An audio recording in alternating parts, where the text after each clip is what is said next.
Ladies and gentlemen, it is Silicon Steve Valley for High Spots and Cheap Pops, and today I'm going to be talking. That's right, Cmpunk. Cmpunk. We've been hearing the chants for damn near a decade. Well, not really, 7 years. 7.5 years now. Jeez. Anyways, we have been all abuzz about Cmpunk. Cmpunk, we obviously know, great wrestler, great on the mic, an all-time great on the mic, and obviously cut one of the most important promos in the history of the business. And he walked away when he was at the very peak of his career. Took 8 years out of the professional wrestling ring, ventured in, bravely tried to step into the UFC octagon. But it looks like he's getting that itch. Scratchy, scratchy, scratchy. As he has dropped a ton of merch. And this isn't merch to just build on with the brand he's trying to build outside. This is, he's getting ready to fight. He's getting ready to show the world that the best in the world is back. And WWE has been shunning a lot of things with CM Punk lately as well. But what I want to talk about is a moment that we can, even if we think it's coming, check this moment out. Hangman Adam Page, Kenny Omega going to have one of the all-time great championship matches in the history of the game. However, picture this. Kenny Omega wins that match. Probably with some dastardly deeds. Because I love alliteration.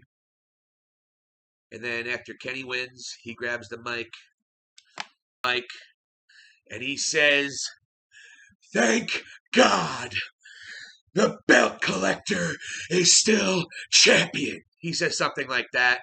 Lights go out, and then boom.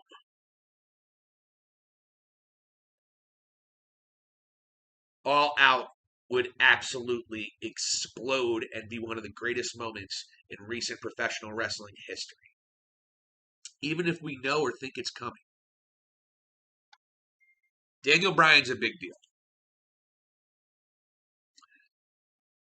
But that is a moment. That's what this is about. This is all about moments. They've always said it. It always is. It's not about great matches. If the great matches aren't coupled with moments, what are they? Ricky Steamboat and Macho Man Randy Savage wasn't the greatest match of all time, or one of them of all time, because it was a great match.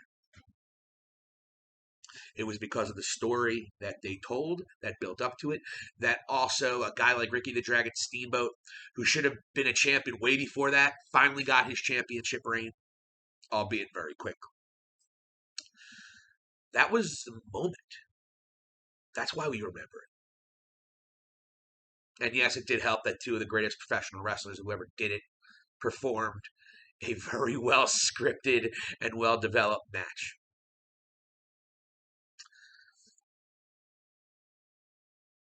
WWE, and a second thought of this, WWE, if you look at both brands that matter, WWE has now built, for both brands, you look like you pretty much have to be a huge athletic guy to be the brand champion. John Cena and Edge are the small guys fighting for these championships. I fear that the days of AJ Styles and Seth Rollins having significant title reigns are over.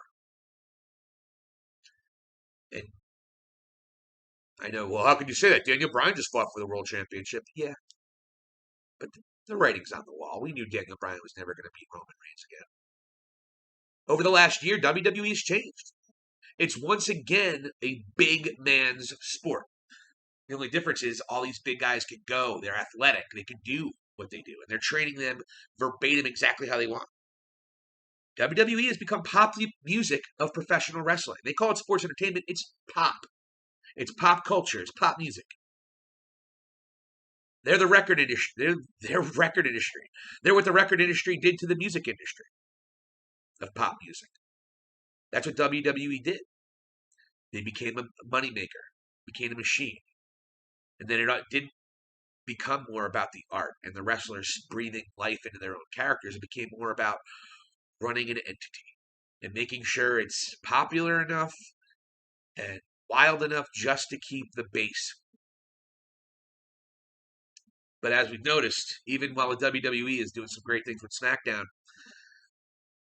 the base is dwindling and dwindling and dwindling. SmackDown can't consistently get over 2 million a week. Raw has drawn record low numbers as of late. And we are not very far for the first time. AEW Dynamite is going to outdraw Monday Night Raw. And if you don't think that's a big deal, then you're not paying attention. But the die is cast. And if the rumors are true about the aforementioned CM Punk and Daniel Bryan both arriving in AEW,